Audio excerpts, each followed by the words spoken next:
you should be studying. That's something that I can work with you on as well. Thank you for creating this video. Oh, no problem. I love speaking with you guys. I love doing this. Like, I wouldn't have it any other way. I graduated 2 years ago from the University of Maryland, working in DC. How do you transition from working full-time to law school without the same salary? Will financial aid be enough to pay bills? Great question. Yeah. Oh, yeah. So that was, you know what? That was a great segue. That was a great segue into my next topic, because my next topic is paying bills. So obviously you have to pay bills. You can't be lonely, homeless in law school. So the thing about law school, which I think a lot of people don't realize, is you get money for your living expenses, just like you do at most colleges. So when I was at Hampton, I got a refund check, and that was how I paid my rent every month. And same thing in law school. You know, being that I came to law school right after undergrad, I didn't have as much loans. I mean, not loans. I didn't have as many bills as someone who was actually in the profession for a few years and decided to go to law school. But I do know several people who had amazing jobs, and then they decided to go to law school, and they had more bills and things that I didn't necessarily have. But even that being the case, they were able to get living expenses included in their refund check, so that they could take care of things that I didn't. So like, for example, if you have like a monthly car note, I didn't have a monthly car note, or just different things that you have going on that you have to pay for every month. Your law school can work with you. So to break that down a little further, you get, like I said, you get a refund check just like you do in college. So when I was in law school, every semester I got about like $10,000. Like it was definitely reasonable, and I just divided that money up. This portion was for rent, you know, this portion was for car insurance, this portion, you know, was for electricity or whatever.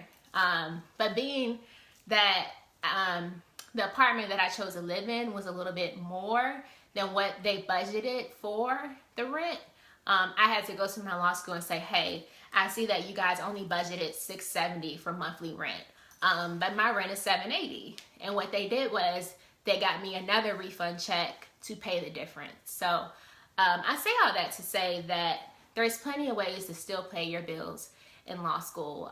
They know you can't just be homeless, like I said. So you can get that car note paid, you can get that rent paid. It's something that I do not suggest working in law school. I tell everyone that law school is your full-time job, your part-time job, your side hustle, and your other side hustle. So you really don't, especially your first year of law school, you don't have time to work. But something just to bring in a little bit extra cash, like you might just do Uber, like not out of your way or anything, but if you're driving 15 minutes across town to the law school anyway, and then you can just, you know, on your way there, take somebody there and just make a little bit of extra money, why not do so? But you don't necessarily have to do that. That was just if you just need to make some extra money. But even, let's say you have children. You have kids who you're bringing to, let's say you're moving to Macon, you're bringing your kids with you. They'll be, you know, enrolled in the elementary school in Macon, for example. They can include expenses for your child care. Like literally, your admissions office, they got your back. Like they're going to help you make it happen. So I know plenty of people who had kids in law school, and they had expenses that I just simply didn't. And our law school was definitely able to help them. It's just really about being willing to go to your admissions office and say, listen, this is what I have going on. And I obviously want to go here, but I need some help in figuring all this out, how this is going to work for me and my family. So that's okay. Yeah, that's the end of our paying bills topic. I hope I answered your question. Let's see. We have another comment. Well, yes, I guess I was reading your mind. Would you recommend working part-time in school, working part-time in school part-time?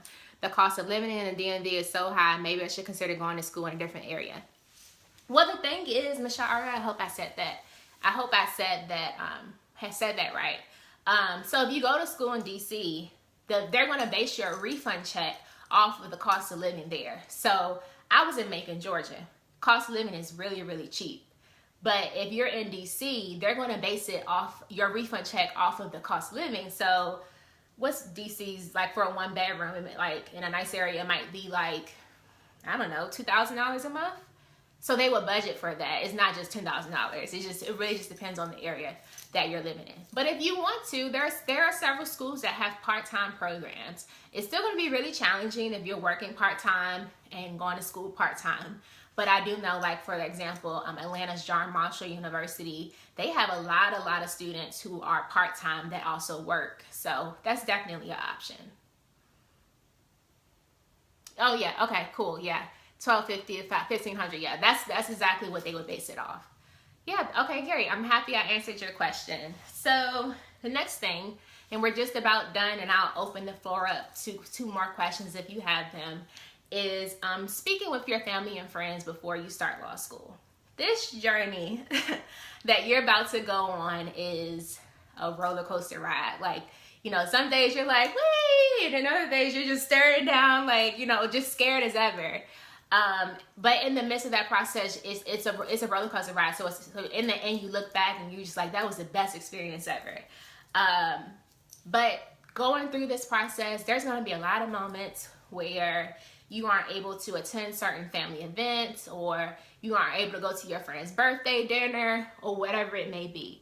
So the summer before you start law school, I would definitely suggest for you to speak with your family. Spend some time with them during that summer, because like I said, once you start school, you are going to be so focused on getting good grades and what have you, that you're not going to be able to spend as much time with them. So definitely have those conversations. Give them the expectations. Let them know, like, listen, once I start school, I'm probably not going to be available during the week. But if there's some big event coming up, let me know as soon as possible so I can try to plan around that. But if I'm not able to make it, please, I hope you understand. You know, have those conversations now so that once you start law school, you'll be prepared and they won't have any hard feelings towards you. And if hey, sometimes they still will have hard feelings, but hey, such is life. So that's it for my spill. Thank you guys for joining. The only other thing that I would say is enjoy this summer. If you're starting law school this fall, please enjoy this summer. Go to the beach, watch some trash TV, you know, catch up on those Netflix series, because once you start law school, your life is just in a totally different place, and you won't be able to do as much of those things as you love doing. So make the most of this summer. If you want to get some legal experience, that's great, but make sure you take some time to just enjoy and just kick your feet up and relax.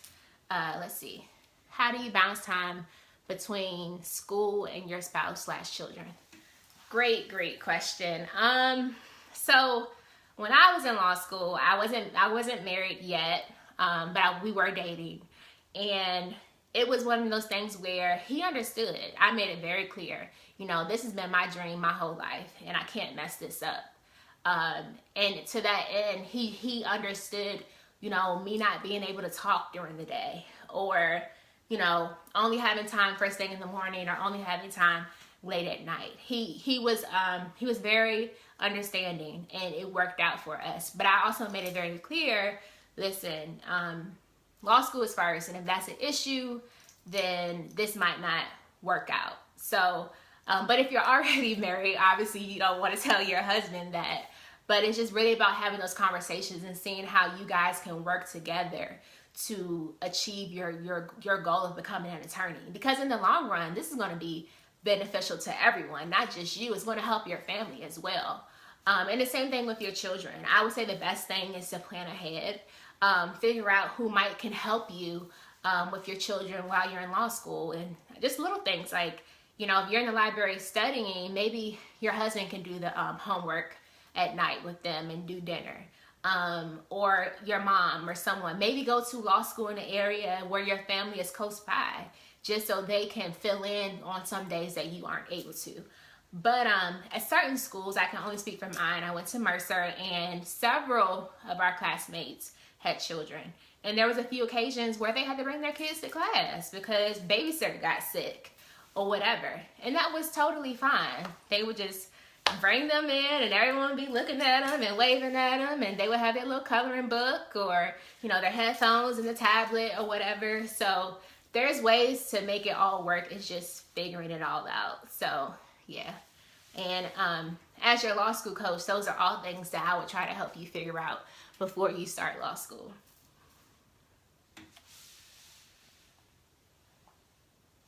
Thank you for joining, Shay. Let's see. Did I miss anything?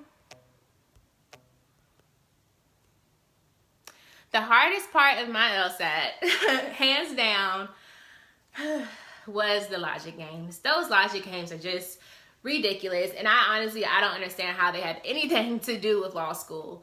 And to that, no one even cares about the LSAT once you start school. It's just one of those hurdles you have to get over.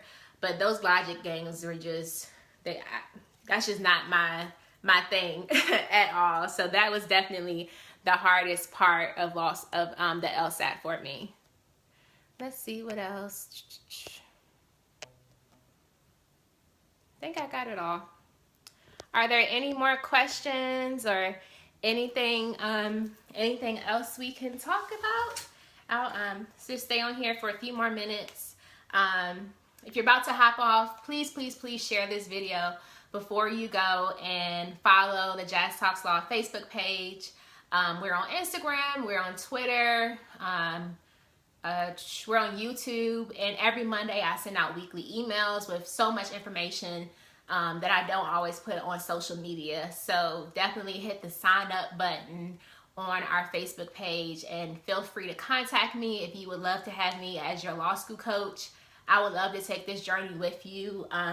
Like I mentioned, law school is an investment, and it's better to invest before starting law school than paying 10 times more the price once you start law school. So feel free to contact me, DM me, Facebook me, Instagram, whatever you use. Contact me if you just have a quick question or whatever. I am here for you guys. Thank you for taking time out of your Saturday for this Facebook Live session. We have a question. Oh, thank you. Is it Delma? Thank you so much. I really appreciate that. Let's see. Can you talk a little bit about orientation? Oh yeah, that's a great idea. So obviously every law school is different, but at Mercer, for example, our orientation was an entire week. And what's really good is they have what you call intro to law. It's a whole week of classes that are just designed to teach you how to outline, teach you how to take notes as a law student. And what happens by the end of the week, you kind of get, it's basically just set up so that by the end of the week, you just feel a little bit more confident about starting your real classes. And at the end of the week, you take like this practice test, and it can't hurt you. It's just there to just introduce you to law school. So, I mean, it was just literally like a week of classes. They had like lunches for us, and we had opportunities just to meet each other. We had like an organization fair during that intro week where I joined the Black Law Student Association, for example. And just it was a great introduction to law school because I hear from some people, you know, literally there's no intro week, there's no nothing. Like literally it's just day one of you're in criminal law and you don't even know how to outline. So I would definitely ask if you are still deciding between schools or considering what schools you want to apply to. I would definitely ask what their orientation week looks like, or if they even have one, because that might help you decide between a few schools. I hope that answers your question.